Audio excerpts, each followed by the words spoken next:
Lokalna zgodovina je eden od segmentov znotraj raziskovalnega vprašanj, ki si jih zastavlja zgodovina. Seveda je lahko odvisno od posameznega okolja, kaj se pravzaprav razume kot lokalna zgodovina. Slovensko okolje je relativno majhno, tako da pravzaprav kot lokalno zgodovino razumemo nekaj res zelo ozko, geografsko ozkega.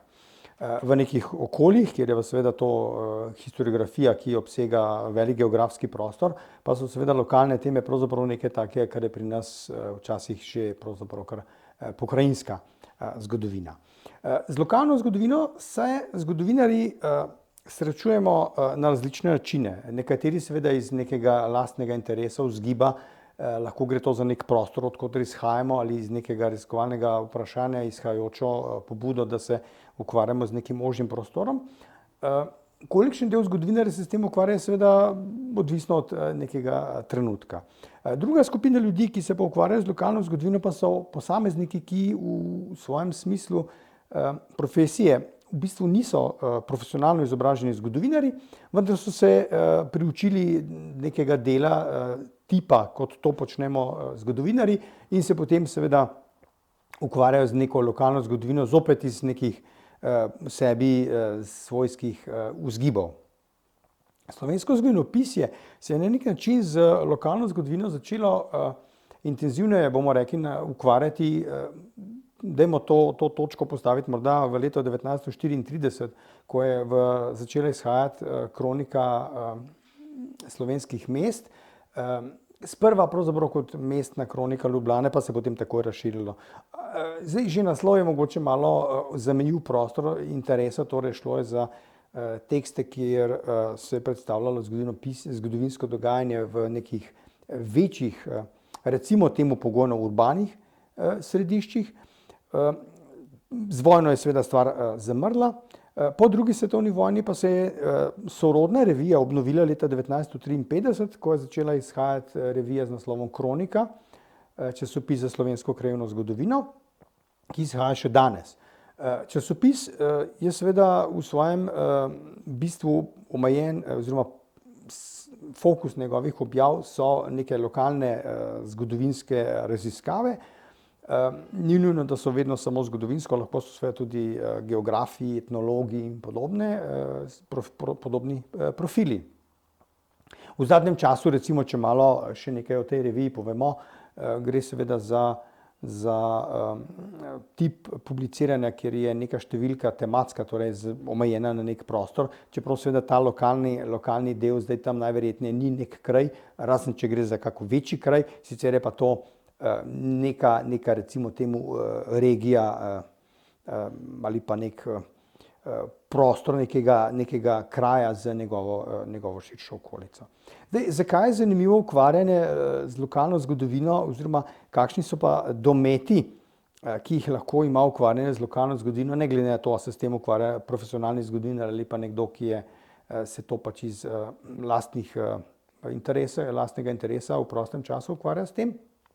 Seveda, lokalna zgodovina ima to prednost, da pravzaprav vsaj v osnovi vsi tisti, ki berejo te tekste iz področja lokalne zgodovine, poznajo prostor, torej vedo, kje se stvari dogajajo, zato ker poznajo kraj, geografski okvir prostora, v katerem so se neke stvari dogajale. V kolikor gre za, recimo za neke zgodbe, neko zgodovino, ki je mlajša, recimo temu od 200 let, potem je pravzaprav tukaj v nekem okolju, kjer se pojavi nek takšen tekst, zelo hitro se najdejo posamezniki, ki pravzaprav vse v nekih sicer splošnih tekstih o nekem kraju v bistvu prepoznavajo sebe, najdejo sami sebe, iščejo sami sebe. Ker ti krajevni opisi, kot so recimo lokalne kronike, predstavljajo ljudi.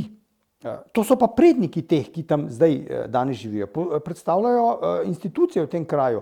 To je pač nekaj, kar pravzaprav ti ljudje, ki tam živijo, to poznajo. Že dolga desetletja je pravzaprav praksa, da se ob nekih, pogosto gre za neke okrogle obletnice, objavljajo neke krajevne kronike. Te obletnice so seveda recimo dveh tipov, bomo rekli, bolj ali manj prevladujoče. Eno je seveda neka ustanovitev nekega naselja, druga pa je, kar je pogosto relativno blizu, ne, temu nastanku naselja, pa recimo nastanek župnije. Ne. In se potem recimo ob nekih velikih obletnicah, ne vem, 1000 let neke župnije, pripravi kronika, ki v glavnem potem takšne kronike niti niso strogo samo o razvoju cerkvene institucije na tistem kraju, v tistem okolju, pač pa seveda o celotnem razvoju kraja.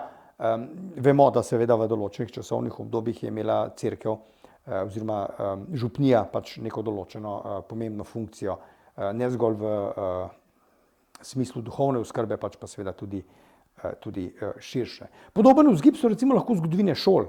Ne? 200 let šole. Ne? In je to lahko tudi vzgib za neko kroniko nekega kraja, kjer se seveda zdaj, zakaj šola? Ne? Šola, vemo, da poleg cerkve, torej župnije, vsaj v nekem kraju, kjer se župnija je šola tudi pomembna institucija, ki je na nek način formirala ta kraj, ga postavila na, bomo rekli, zdaj to malo moderno, ne, na zemljevid. Po drugi strani pa seveda razvoj šole oziroma šola kot taka je omogočala tudi razvoj tega kraja. Ne. Ljudje, ki so se izobrazili, so seveda lahko postali, ne bomo pretiravali, če rečemo recimo svetovno znani, ne, če pač vsak na svoj način znan. Ne. Torej, šola mi je lahko bila neka spodbuda. Se preprosto, na drugi strani tudi vemo, da recimo nekoč na vasi, ne, sta bili dve pomembni osebi. Ne. Eno je bil župnik, drugi je bil pa učitelj.